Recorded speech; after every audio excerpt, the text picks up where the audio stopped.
How's it going, everybody? Welcome to Manor Lords. This is a medieval strategy game featuring in-depth city building, large-scale tactical battles, and complex economic and social simulations. There's currently a demo available for Manor Lords over on Steam as a part of Next Fest, and it goes away on October 10th, 2022. This isn't sponsored, this isn't an ad, I just wanted to let you know right off the bat that this is something that you can go and check out for free, because I think you're gonna love this. I think this is one of those games that a lot of people are going to adore. I have a feeling that Manor Lords at some point is going to be huge, because it makes a lot of promises on its Steam store page. And in the couple of hours that I've put into the game already, I've barely encountered any of the things that it promises, but what I have encountered has been phenomenal. It is so detailed for what is essentially an alpha. It is kind of astonishing, to be quite frank. It's that good. So enough talking about it, let's start a new game. And in this demo, we only have the rise to prosperity. There is also the Robber Baron and Realm Conquest, which I assume will be coming to the early access version of this game at some point whenever that comes along, but for today, you are the first lord to settle these lands, start from nothing, and build a prosperous medieval city. Now, you do get to choose your coat of arms, your portrait, and your name. In this case, I'm going to stick with Sir Greg, because Greg is the name of the Manor Lords developer. I also like to imagine that this is what Greg looks like. I don't know if this is what Greg looks like. It's unlikely, but I like to imagine it because, quite frankly, this level of dedication would explain a lot about this game.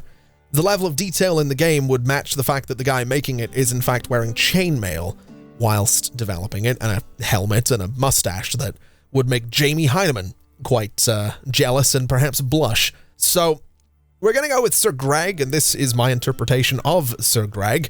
My coat of arms is going to have this sort of background going with a mix of blue and blue, and then just this, because it has a nice crown on it. You can load a custom texture onto this, which is, frankly, a terrifying idea. I could load my face in here, but I'm not going to do that. And then moving on, we have the demo game settings. You can specify your starting supplies, anywhere from nothing to standard to double. In this case, I'm going to go with standard. Approval is how fast your people will start leaving the town if you mismanage them. We're going to stick with balanced. And weather events, for now, will govern how much the rain can damage exposed supplies. We're going to stick with balanced on that one as well, and we're going to begin. Now, I mentioned I've put a couple of hours into Manor Lords already. Unfortunately, there is no saving in this demo, so the couple of hours that I put in are gone forever because we're starting this new game. But we are starting with a new message, and it involves establishing a foothold. There is a fire at the heart of every settlement, a bastion of safety, warmth, and light against the darkness of the world. On this cold spring morning, your men blow on their fingertips, their breath clouding in the air. But there is plenty of work to warm them. As the toil begins, you can almost imagine you hear the ring of anvils, the tolling of bells, and the cries of the marketplace. Possibilities. In the distance, fog lingers in the hollows of the land, and the world is quiet, watchful, and waiting for you to choose which of those to make real. And so we're presented with 4 objectives. We have to construct a granary, we have to construct a logging camp, we have to construct a forager hut, and we have to construct a storehouse. So we have 365 days to do this. I accept, and here we are. Welcome to Manor Lords. Now, here's something I want to point out immediately. This game looks stunning. It is, I don't think YouTube is going to do this justice, but just the level of detail in a game like this goes above and beyond anything I would have expected for a city builder. And I feel like this, it goes hard, man. It really, really does. It is kind of ridiculous, but Enough about that. I'm going to try and not just fanboy over the details and the graphics, of which there are many, and they are great, but I'm going to try to behave. Now, at the bottom of the screen, we have our controls, WASD to move around, hold middle mouse and move it around to rotate, and then scroll it in or forward to zoom in and back to zoom out. That's essentially how the controls work. We also have some buttons down here. We can add and remove roads, for example, and if we click on that, we get a tutorial about roads and handcarts. Some workers can use handcarts to transport goods more efficiently, up to 10 items at once. To enable handcart transportation, road points from both buildings have to be connected by the road network. So that's something we can deal with in a little bit, but just for context, these little dots that you can see are essentially road points. So I could connect this hitching post, for example, out to the road if I really wanted to. I just don't particularly want to right now. We also, next to that, have our construction menu. And that's where we're going to be spending most of our time for the next few minutes, because we need that granary, the logging camp, the forager hut, and the storehouse. So, let's get started with the logging camp. It's going to require 2 timber, but workers will fell nearby trees to then produce timber for construction. So we'll click on it, it's going to snap to our roads, and I think what I'm going to do is I'm going to build it right about there. It's going to be surrounded by trees, which means it's going to be relatively efficient. And let's see here, unassigned peasants automatically work on construction. If there is nothing to construct, they will help work in buildings with enabled idle laborers switched on. Now, what that means, essentially, is once this is built, I can click a button on this building that will allow anyone that's idle to come and work here. If we look at the top of the screen, right now we have 5 unassigned families. That's essentially 5 unassigned workers. So any of those people, if we enable idle laborers, could then come and work at the logging camp. But before we let them go too crazy, I'm going to pause the game for a second, and we're going to place the other things that we need, because one of them's right here. It's the forager hut. Foragers will gather berries from the nearby berry deposit. It's a type of food that we can use to feed everybody, and our nearest berry deposit appears to be way over here, which I've got to be honest, that's a bit of a distance. That is a bit of a distance away from where I've built this thing. I don't know that I love that, but we might just need to deal with the fact that it's way over there. We do admittedly have some wild animals here and some wild animals here. So if I wanted to, I could also build a hunting camp, and hunting camps don't actually have any construction cost. So what's great about that is actually, I think I will build a hunting camp because it's going to be a source of food. And I think what I'll also do is place it back from the road just a little bit. We'll put it somewhere like, well, let's say right about there, I think. If I place it in this area, it might cause migration of the animals, which we want to avoid. We want the animals to be nearby the hunting camp. And so what we can also do is actually just connect this guy to right here. And we can also connect it on this side to right there. And that's going to give us 2 connections for the hunting camp out to the roads, making it that little bit more efficient. But obviously that wasn't something we needed, so let's get back to what we need, which is the forager hut. And annoyingly, again, the berries are kind of far away. I think the forager hut is going to go somewhere like, I guess right about here is where we can place it. So right there, we can also connect it by road, I guess straight through this space. And so we'll do, man, this is going to be a bit of a rough road for people to go on, but we'll do whatever we can to make this as pleasant and somewhat realistic as is possible. We'll sort of come down this way. We'll come around here and we'll connect to about there. And if I hold control and move the mouse button, I can sort of adjust the curvature in the road a little bit. But I think honestly, that's going to be good enough. And so now we have that connection out to the forager hut, and the road should just, I guess, speed people up a little bit. It's going to be nothing magical, nothing miraculous, but it'll speed them up a little bit. Now, we also need a granary and a storehouse. Both of those are in the storage category here. The granary will allow us to store up to 500 food. It will help supply food stalls a little bit faster. And the storehouse will provide storage space for generic goods and logs to shield them from weather damage. It'll use hand carts to supply non-food related market stalls faster. So essentially, we need somewhere to store food and we need somewhere to store materials. And what I think I'm going to do is I'm going to go ahead and site my granary right about here, since it's right next to where the hunters are going to be working. And then the storehouse, honestly, should probably go over by the lumber camp or the logging camp. So we can place it essentially directly across the street. And so now we have all of the logs able to go across the street into the storehouse, and we have all of the meat able to go into the granary. Now, these guys will also get pelts for us, and those pelts will have to go into the storehouse, but that's not necessarily the end of the world. We can absolutely manage. And actually, what we should probably do is go ahead and just connect these guys, these roads together just a little bit. So something kind of like that. So you can cut straight across, get onto this road, and go about your business, and that should keep things pretty good. So now we get into one of my favorite points, or parts, or features of this game, and that is the building itself, because here's the thing. I'm going to go ahead and make this logging camp a bit of a priority, because it's just fantastic. We have, at the moment, Earhart the Ox transporting some timber over to the logging camp, being guided by, what's his name? Nickel.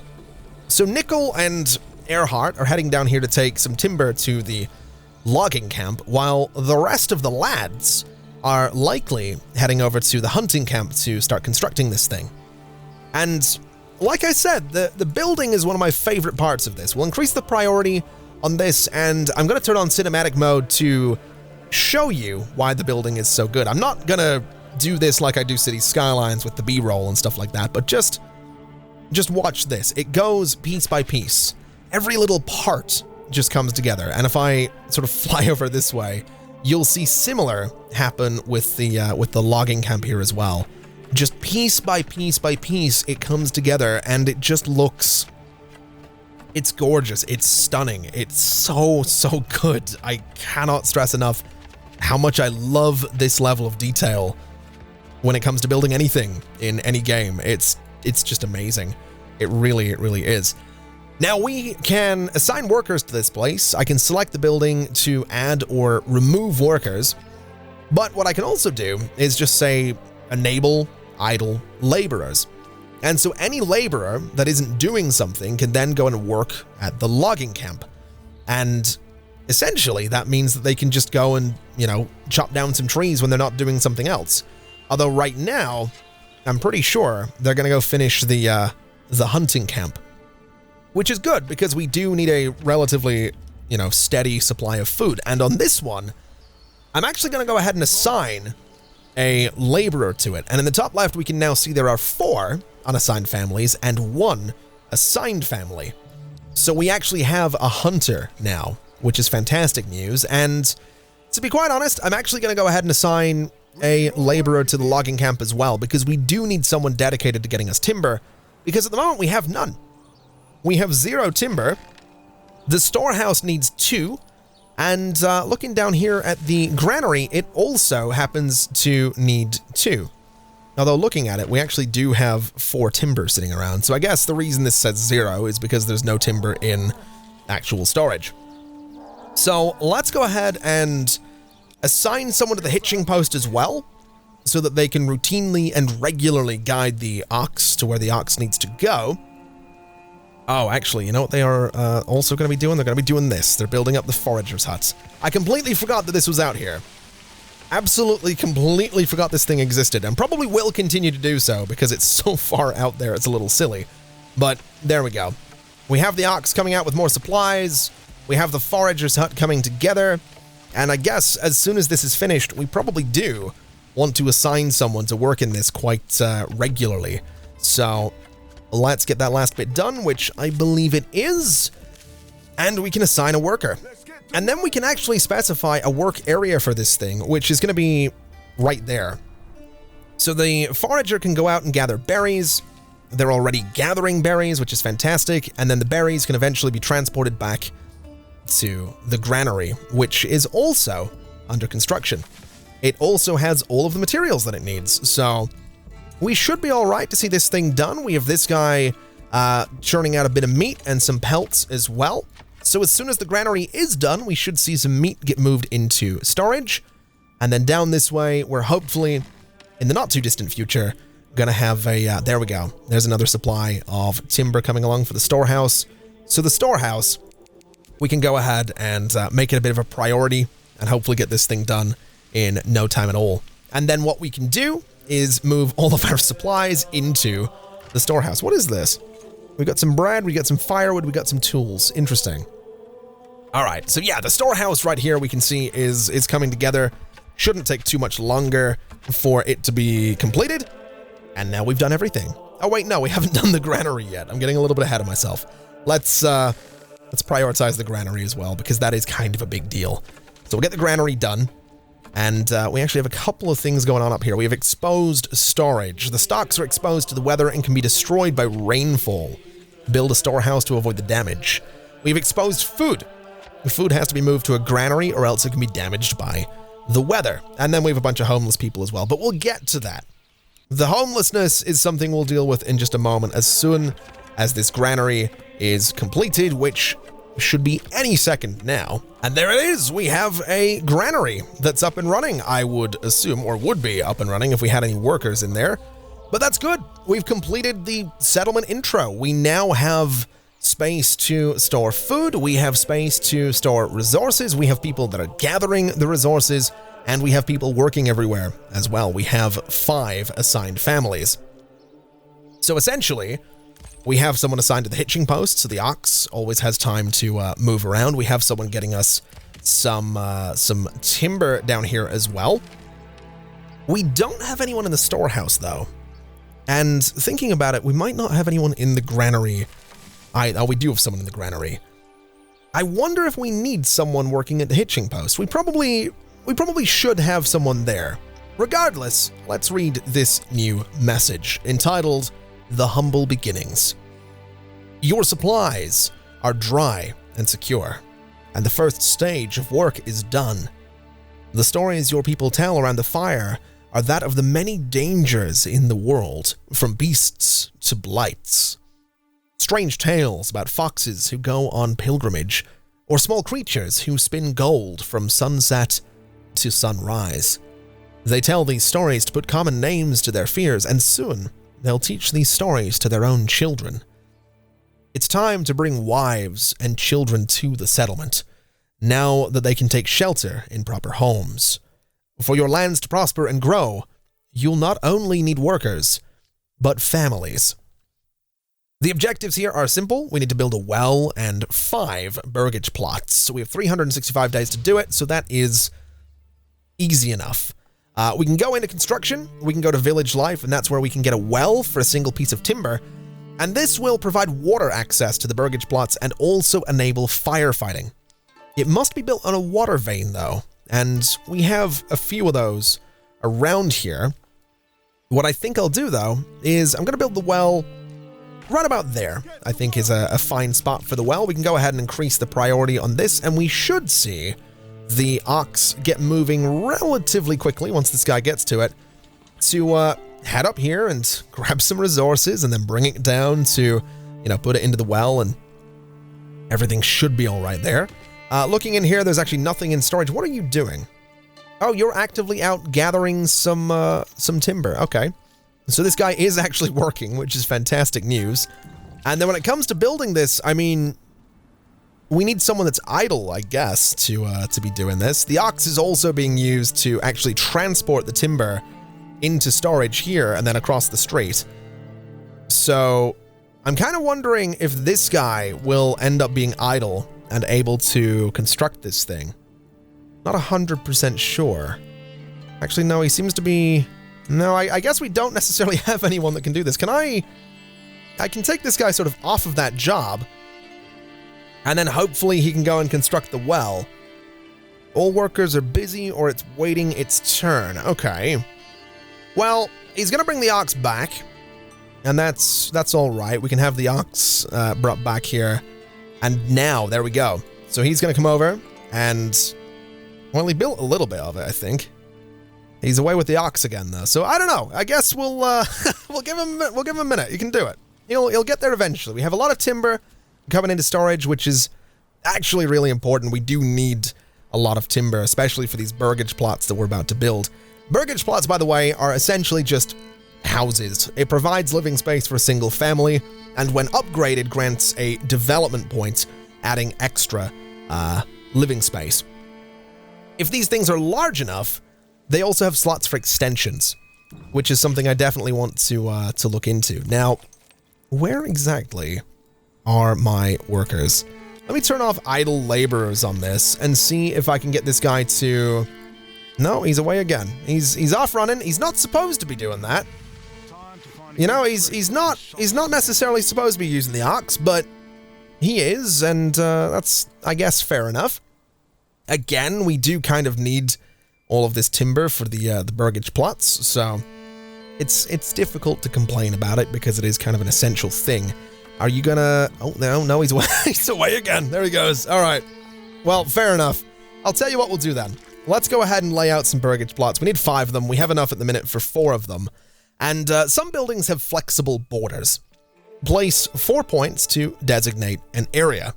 The cursor will snap to the roads and to other plots to try and create an organic shape. You can leave more space for future extension upgrades. The first 2 points mark the front of a house by default. So essentially, what I'm going to do is something a bit like this. And if I go back, I can go across, and that's room for 3 houses. I'd like to go a little bit further than that, though. I'd like to see if I can get 4 of them in here, which I absolutely can. That's going to take 8 pieces of timber, which is fine. But these are also expandable, which is important because one of the expansions is actually sort of a vegetable garden, which is a way to provide food to everybody. So let's go ahead and let these build. And then what I'm going to do, actually, is... well, I can't really do it because I don't have the resources, but I'll build 4 more across the street. Because if I build more of these, if I build more than 5 of them, we'll start to get new people coming into the settlement, which would be lovely. Although, admittedly, I do also kind of need people that can do construction, which is something that we're lacking at the moment. So I'll tell you what I'm going to do. I'm going to take you out of the granary just for now, because I really need someone that can go and start building things. We need this well to be built. We need the burgage plots to be built. And I mean, the well is kind of a priority. We need a source of water. So, you know, if this guy would, there we go, get that done. And then go work in the burgage plots. We've got this guy moving the ox up and down, so we are about to start giving them houses. The complaints about homelessness are gonna start going away. And here's what's really great about this. I want you to think about City Skylines. And I want you to think... Now, City Skylines is kind of a low-hanging fruit on this one. I love that game. That game has done a lot for me. But it is also 7 years old. It's 7.5 years old, and it is starting to show its age a little bit in a few places. I want you to think about the European-style buildings in City Skylines. And what happens if you build them on a curve? They don't connect together at all. They just don't. Manor Lords does things differently. Essentially, the plots that I've drawn out, it's a little bit more similar, I guess, to... I can't believe I'm saying this, but SimCity 2013. The plots actually follow the curvature of the road, and so you have these fences that will beautifully follow the curvature of the road. Which is kind of crazy to think about, to be quite honest. It really is. Now let's see here. Watch out for supplies. Peasants are coming to your village. This is great, but watch out for your supplies. Hungry and cold peasants can rebel. I'm sure we'll be fine. Now here's the thing. When I say it's kind of crazy that this is like SimCity 2013, I say that because, to my knowledge, not too many city builders have done the whole follow the curvature of the roads thing. It is kind of wild. It really is. It is absolutely kind of wild, and it's nuts to me that this is the first game I can think of in a long time that's actually had plots like this that do follow the curvature. But regardless, this does look great. We also have 4 timber at the moment. So what I'm going to do is I'm going to go and place another few burgage plots. And specifically, I'd like to place, I'm going to try and place 2. This might be room for 3. No, that is room for 2. So we'll go ahead and do, guess this right here. And so what should happen when I do this is that the remaining homeless peasants will, that's what they're called, will move into one of these plots, but we should have a new family come along to go into the 6th one. So if we speed things up a little bit, we can see the construction is going beautifully. We've got the ox coming down, being led by one of the families now to gather resources, which is fantastic as well. And so any second now, we should see, yep, some resources getting dropped in there.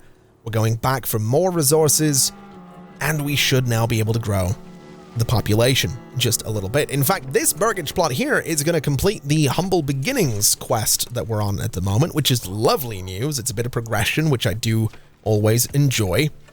So let's see here. You guys are very close to getting this done, actually. And I believe that is it. So we have increased the settlement level, and we have another message that's come through, which is, again, very exciting. Oh my God, let me read the thing. I completed the residential quest. I want to read the message. There it is. It's entitled Comforts and Conveniences. As you walk the perimeter, surveilling your village with pride, a woman walks past you. She's bent nearly double under a sack. You ask how long she's been walking, and she tells you it takes her half a day to get all the food that she needs for her family from the hunters and the farmers that surround the village. If only there was a marketplace where your people could acquire food, clothing, and firewood, they would be happier and have more time for other work. So now, we need to get a burgage plot level 2. We need 3 of those.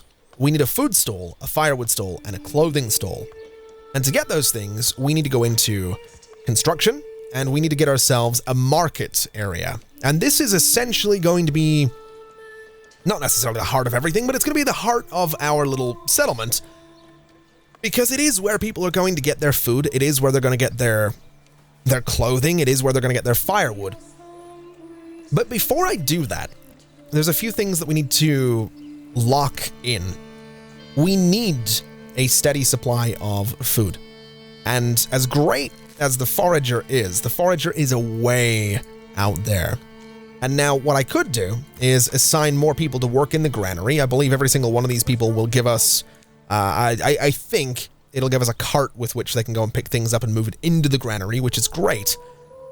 But we do need a more steady supply of food. So here's what I'm going to do. I'm going to go into gathering, and I'm going to go to hunting camp. And I'm going to build another hunting camp just up on this hill. So we'll go ahead and just sort of rotate this around to face this way. And it's very close to this habitat, but it's not right in the habitat, which is good. And essentially, we will place the hunting camp here, and we'll connect the front of it just down the hill a little bit like this. Sort of bring it through the trees, bring it around all nice like, and out to the road right there. And so that's going to give us another supply of meat, which is good. It's another supply of food. But there's other sources of food as well. We have both of the animal habitats dealt with. We have the one source of berries dealt with. There are berries in other regions, but I can't go out there right now. So, by the way, other regions are a thing. I should probably mention that. The region view shows you which regions are under whose control. You can claim other regions when you gain enough influence. Claims can be refuted, or if a war is declared, blocked by the presence of an enemy army. Conquest is locked in the demo. We are currently in Hohendorf. We are bordered by... what is that? Reichenfurt? Eichenhau? Württemberg? We have, Kokstadt up there. We have, Neuenfurt, and we have Leyfeld, which is easy to pronounce, thankfully. So yes, we are right here at the bottom of the map, bordered by a bunch of people with a bunch of resources. But essentially, I want to make sure we have enough food to expand things. Now, we are going to need more people. So what I really want to do is actually go and get more people working in this logging camp. That's kind of where my priority is right now, because the more timber we have, well, actually, in saying that, we do also need people working up here. But as we complete this new burgage plot, we should see any second now a little icon here, which is going to tell us that a new family has moved in. At least I think we're at that stage of the game. I might be horribly mistaken, but there we go. We have a new family, and we have one unassigned family, which means we can go up here and assign someone to work at this hunting camp. So essentially, we now have 2 functional hunting camps, although I could have also gone and assigned another hunter to this hunting camp, which might not have been a bad idea, but my thinking is, why don't we just build 2 more of the burgage plots, get 2 more families, get 2 more hunters, and then everything's going to be great from there. So essentially, that's kind of what I'm going to do. We'll go ahead and build these guys. That'll be 2 more families, 2 more hunters, and we can also, at some point, assign a bunch of people to work at the forager's hut. So that's kind of my focus. That's my goal. Because when I've played this before, the couple of hours that I put in, something I routinely did was I expanded without necessarily expanding my capacity for food. And now if we look at the top of the screen, actually, this is another good lesson to keep in mind. We also need fuel. So at the moment we have 8 months of fuel. We have 2 months of, we have 8 months of food, 2 months of fuel. Each person consumes 1 unit of food per month throughout the whole year, and 1 unit of fuel in the winter. So we're approaching winter. It is October right now, and that is part of autumn. It's September to November is autumn. It's the end of the harvests. Plowing and sowing crops is recommended for a maximum yield next summer, and berries will start disappearing. As we go into winter, which is December to February, berry deposits will completely vanish. Firewood will be required for survival, and sheep shearing is forbidden. There's also a chance of getting ill. Spring is from March until May. There's frequent rain, berry deposits will regrow, and plowing for quick summer harvest is possible. And then in summer, crop harvest will start towards the end of the summer, from June to August. So essentially, we need firewood. And to get that firewood, we need to go into construction. We need to go to, I think, industry. Might not be industry, it might be village life. It's one of these tabs. It's absolutely one of them. I don't remember which. It's this one. It's the woodcutter lodge. Workers here will chop down nearby trees to produce firewood. So what I'm thinking for this is that we could place it out by the forager. There's a lot of trees around here. It does put this resource away out there, but it also means that we're not taking away from this guy. Although at the same time, I guess I could just place it sort of here, or like right across from the granary. I think that's what we're going to do. We'll place the woodcutter right there. We'll go ahead and prioritize this, and we should, relatively quickly, be able to get this thing done. At least, you know, we have the materials heading over to it, which is absolutely fantastic. And then, like I said, all we need to do is get someone working here, and we actually do have an unassigned family, so this should be simple, to be quite honest. We should have, and we do have, actually a bunch of people coming over, good lord. So this should take no time at all, and then we can immediately get some people working here so that we have a supply of firewood, because we actually have 0 months of fuel right now. So I'm cutting it really close on this one. Let's immediately get someone working here and hope for the best on that one. And I guess what I'll also do is get another... Actually, no, we'll not get another hunter. We do have someone working in the granary, but I don't think we have anyone working in the storehouse. So we'll get someone working over here, because that seems like it would be a much better idea. And if we speed things up now, we should... Now, we are getting some alerts about exposed storage and storage limits being reached, but we should start to see, and we are starting to see, a little bit of firewood popping up here. So in time, we should be able to manage. We are low on supplies. We have enough food. We have a little bit of fuel. But as this guy keeps working, we'll get there and we'll be okay. Now, we do have an alert for a work area being empty. That is going to be the space for the forager because we have reached winter now, or we're about to go into winter. The berries are gone. Now, we do have 75 of them in storage, so we're okay there, but we're not going to be getting any more until spring. So there's going to be a few months here where we're getting absolutely nothing from the forager, which is why the hunters are kind of important. I need these guys to pick up the slack, I need them to do good, and I need them to do just a bunch of hunting. Just go out there and murder deer. Bambi and all, just every deer, just murder, murder, murder. That's all I need. That's all I'm interested in. And then, I mean, looking into it, like I said, 95 meat, 75 berries. We have 5 bread as well. And to be honest, that's kind of the next thing I want to do before we go crazy on, these upgrades and the market. The upgrades, by the way, we need to essentially go in here and say that they have 2 different types of food. They need to have 2 different types of clothing available. They need entertainment from a tavern, and they need faith from a church.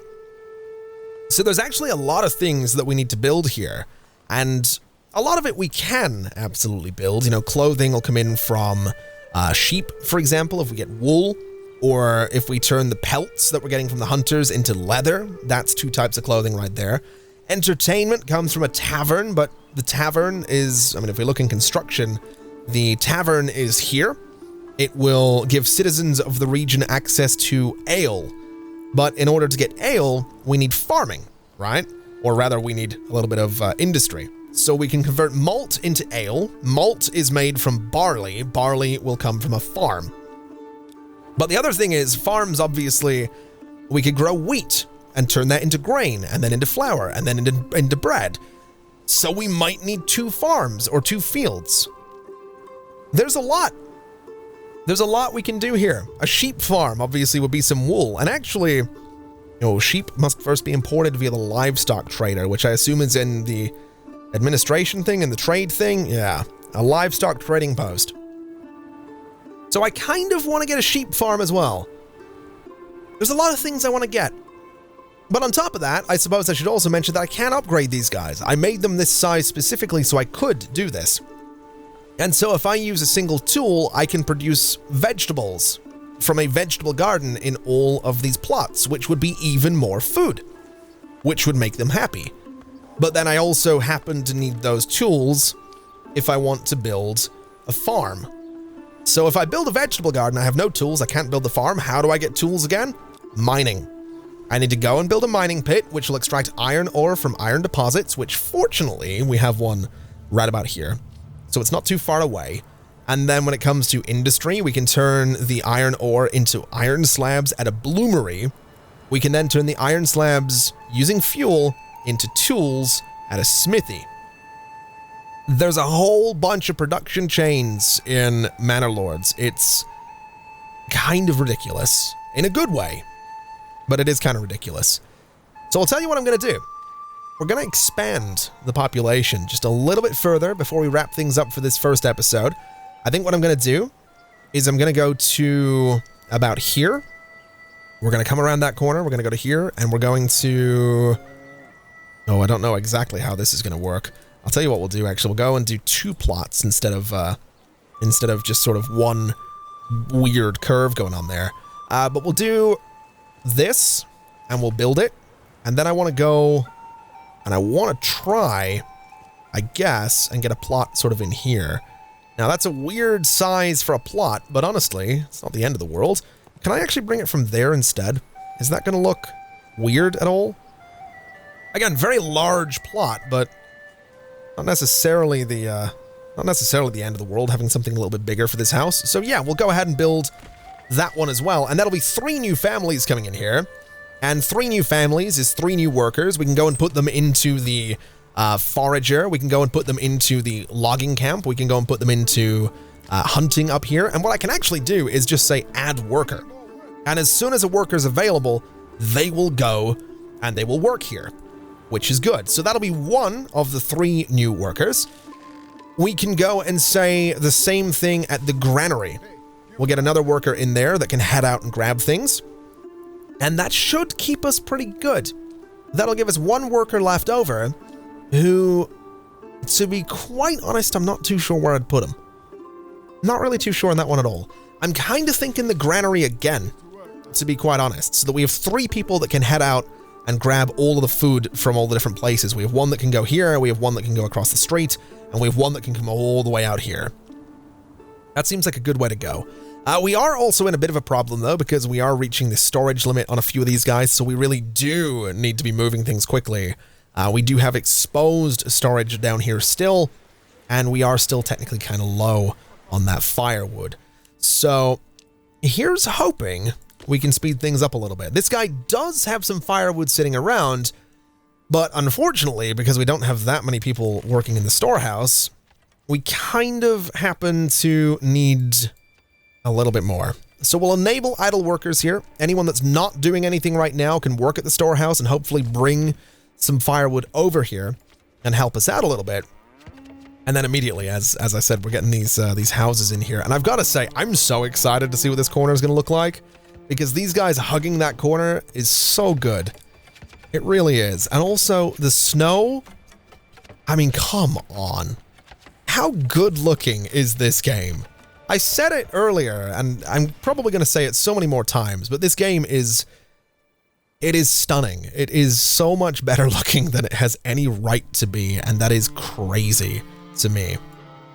It really is a beautiful, beautiful looking game. It really, truly is. I just can't get over it. You are going to hear me say that quite a few times. It is stunningly beautiful.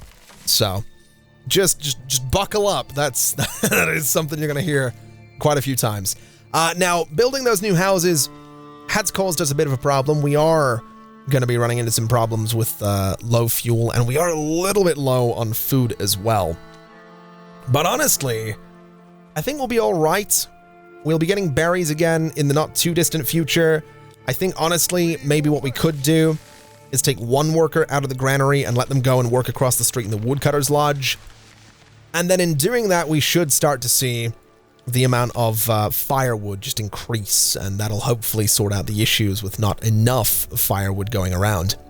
Although admittedly, once we get out of winter, we should start saving firewood, so there's not going to be too many issues there. But anyway, I'm going to go ahead and leave it there for this first episode of Manor Lords. Like I said towards the start, there is no saving in this demo, so every video on this game across the coming days is all going to be recorded in one sitting. Unless I just leave my PC on when I go to bed. That would be an option as well, but I have other things to do, and this game's very good looking, so I don't think I can. I have at times allowed, 2 games to run on this computer at the same time, but I don't know that I want to do that with Manor Lords. Very good looking game, potentially very intensive, but we'll see. Regardless, I'm going to be playing a lot of this today, so there'll be more videos coming over the next few days at the very least. So thank you very much for watching, everybody. Like I said, there is going to be a link in the video description if you want to check this out yourself. But that's going to do us for this first episode. Thank you very much for watching. It's been an absolute pleasure, as always. And as always, I'll see you next time. Well, bye!